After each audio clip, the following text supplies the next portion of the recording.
नमस्ते सखी। सखी, मेरी शादी हो चुकी है। मेरे दो बच्चे हैं, दो बेटे हैं और मैं गवर्नमेंट जॉब में हूँ, जो गवर्नमेंट टीचर हूँ। और मेरे हस्बैंड मेरे ऊपर बहुत शक करते हैं। मैं इससे बहुत ज़्यादा परेशान हूँ। मैं इतना ज़्यादा टॉर्चर होती हूँ कि मेरा जीने की इच्छा ख़त्म हो गई है। मैं क्या करूँ सखी, मुझे बताइए। मैं बहुत परेशान हूँ। देखिए, मैंने आपकी ये प्रॉब्लम को समझा है, पढ़ा है। सीधी सी बात है कि आपके हस्बैंड आप पर शक करते हैं, तो आप उनको समझाइए पहले कि शक किस बात पर करते हैं। और अगर इतनी ज़्यादा प्रॉब्लम है कि आप मतलब इतना टॉर्चर हो रही है कि आपकी जीने की इच्छा ख़त्म हो गई, तो इसको मैं समझ सकती हूँ कि कितना ज़्यादा आपको प्रॉब्लम हो रही है।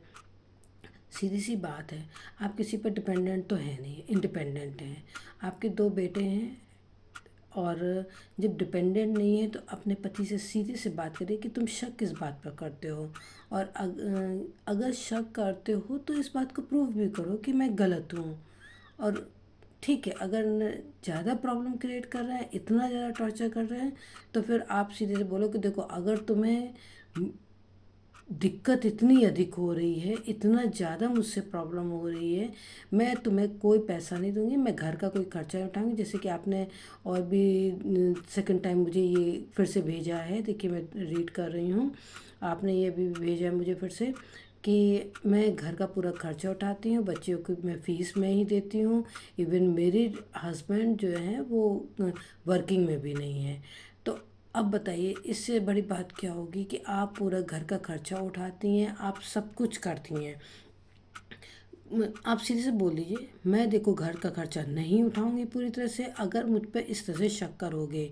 और आपने बताया है, ये देखिए आपका, फिर आपने क्वेश्चन, आप एक बार में एक तो मुझे पूरा क्वेश्चन लिख कर अपना भेजिए, मुझे ज़्यादा इजी रहेगा। और थोड़ा स्टेप बाय स्टेप, ये टुकड़ों टुकड़ों में जो पार्ट में आता है तो प्रॉब्लम हो जाती है बताने में। आपने ये जैसे लिखा है कि किसी भी वहाँ के स्कूल के स्टाफ का कॉल आता है तो शक, मुझे उसी शक की नज़रों से देखते हैं, हस्बैंड देखते हैं और मुझसे लड़ना शुरू कर देते हैं।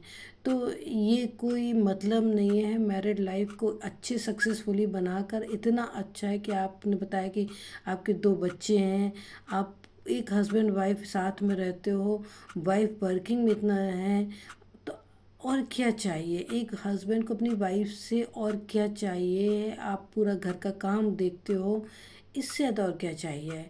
तो आप उनको सीधे सीधे बोल दो कि देखो, ना मैं घर का खर्चा उठाऊंगी, अगर इतनी ही प्रॉब्लम हो रही है, मैं घर का खर्चा नहीं उठाऊंगी, तुम पूरा घर का देखो, मैं तुम्हें ना घर का खर्चा दूंगी और जो बन पड़े वैसे करो।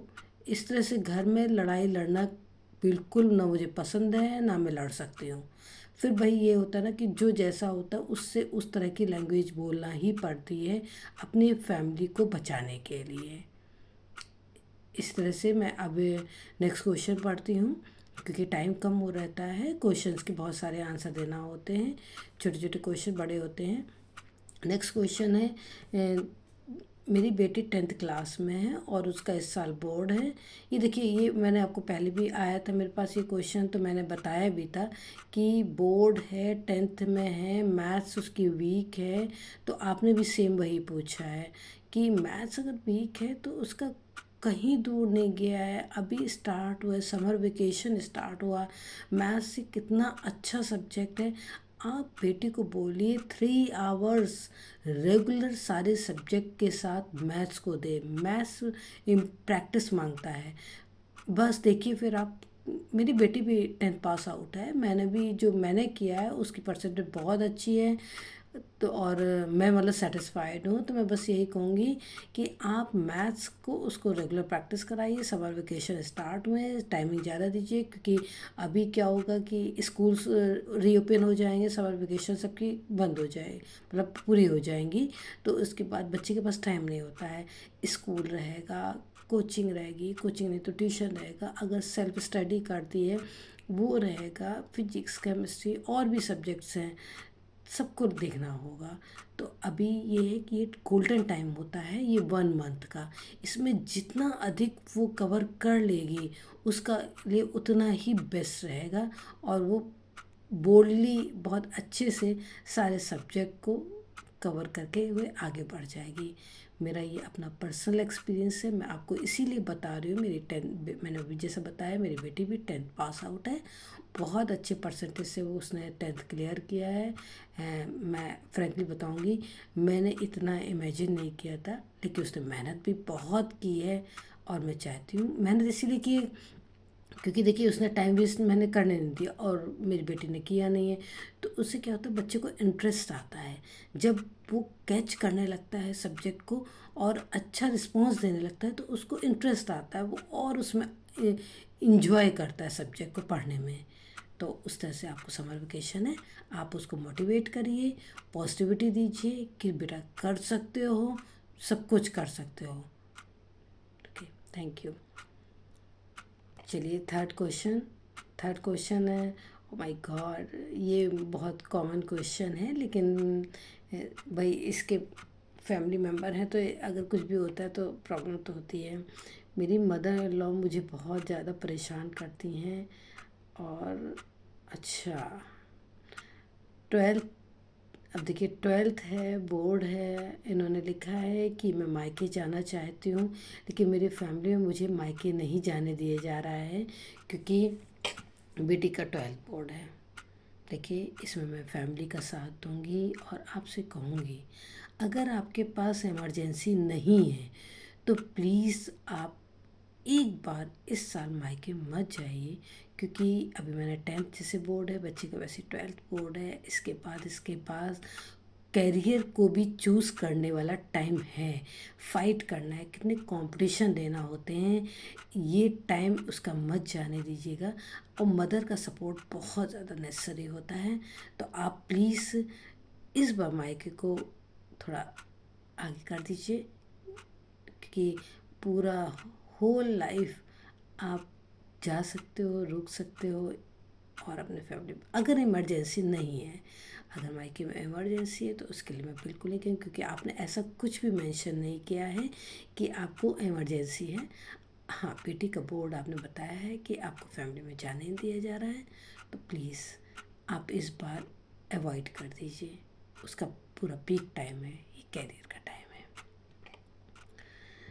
अच्छा, अब मेरी बहू मुझसे बहुत करवाती है काम और मेरी एज बहुत हो गई है।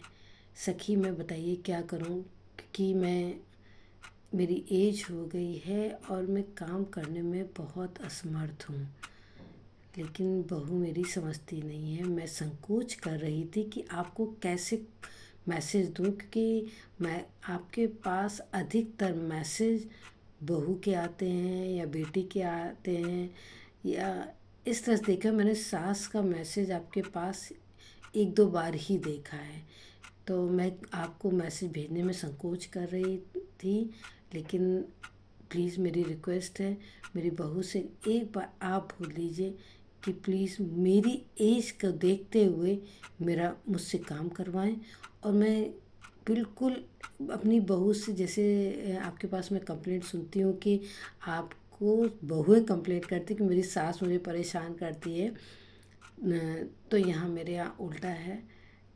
मेरी बहू मुझे परेशान करती है। आप मेरी बहू से भी एक बार जब बात कर लीजिएगा तो देखिएगा, मैं वो सास हूँ जो बहू की हाँ में हाँ, उसकी खुशी में खुशी, सब चीज़ में मैं उसके साथ रहती हूँ। लेकिन मैं वो मुझे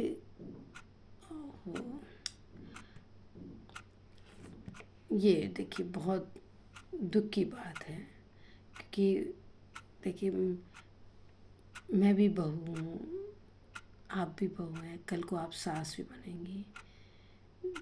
एक एज फैक्टर होता है, इसमें मैं आपको बिल्कुल समझाऊंगी। आप जो कह रहे हैं ना कि आप वीक हैं, मैं आपकी बहू से बात ज़रूर करूंगी और आपको बिल्कुल परेशान होने की ज़रूरत नहीं है। आपकी बहू बहुत तेज़ है, कोई दिक्कत नहीं है, क्योंकि बहू भी कल को सास बनेगी। मैं उनसे बात करूंगी, आप उनसे एक बार कहिएगा, एक बार मेरे जितने भी ये क्वेश्चंस हैं एक बार वो ध्यान से सुने।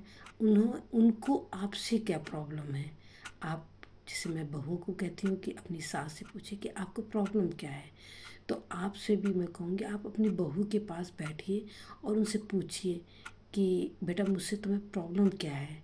मैं सारा जितना मेरी एज है उस हिसाब से मैं करती हूँ, और बैठने के काम मुझे दो, मैं सब कर दूँगी, खड़े होने का काम मत दो, मुझे प्रॉब्लम होती है। आप बताइए, प्यार से बोलो, बेटा मैं माँ हूँ तुम्हारी, माँ की तरह मैं तुम्हें जवाब भी नहीं देती हूँ, अब मैं इससे ज़्यादा नहीं कर सकती हूँ। आप प्यार से समझाएंगी और बहू समझेगी आपकी। और अगर नहीं समझती हैं तो एक बार मुझसे कहिए कि इस चैनल पर एक बार मुझसे बात करके देखें। मैं उनकी सारी प्रॉब्लम सुनूंगी और उनको बताऊंगी भी कि नहीं, एज फैक्टर होता है। अगर आपकी सास आपको जवाब दे रही है, आपको किसी भी चीज़ में बिल्कुल कोई इम्पोर्टेंस नहीं दे रही है, आपकी इंसल्ट कर रही है, तो आप करो। इस तरह से नहीं, अच्छी बात है ये किसी बहू को भी, क्योंकि आज की सभी बहुएं कल को सास बनेगी, तब वो कैसा फील करेंगी। उस टाइम बॉडी बिल्कुल नहीं कर पाती है काम, डिमांड रेस्ट की होती है। लेकिन हाँ, मैं मानती हूँ कि नहीं, बॉडी को जितना चलाएंगे शरीर उतना ही चलेगा। शरीर को बैठा देंगे तो वो बैठ ही जाएगा। लेकिन कैपेबिलिटी होती है, जिसकी जितनी कैपेबिलिटी होती है जिस उस एज में, उसको उतना ही क्या, उससे थोड़ा अधिक करना चाहिए।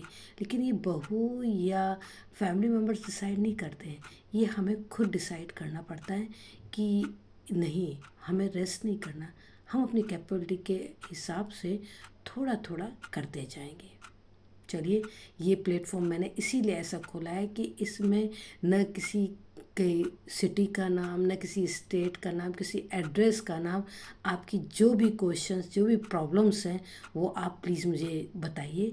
मैं सारी प्रॉब्लम्स का सॉल्यूशन लेकर आऊँगी अपने इस आओ सखी बातें करें में। आपकी कोई बात जो आपको लगता है कि किसी के आगे नहीं ओपन हो, आप किसी और को नहीं खोलना चाहते, तो बिना किसी का नाम लिए यहाँ सबकी प्रॉब्लम सॉल्व होगी। आओ सखी बातें करें।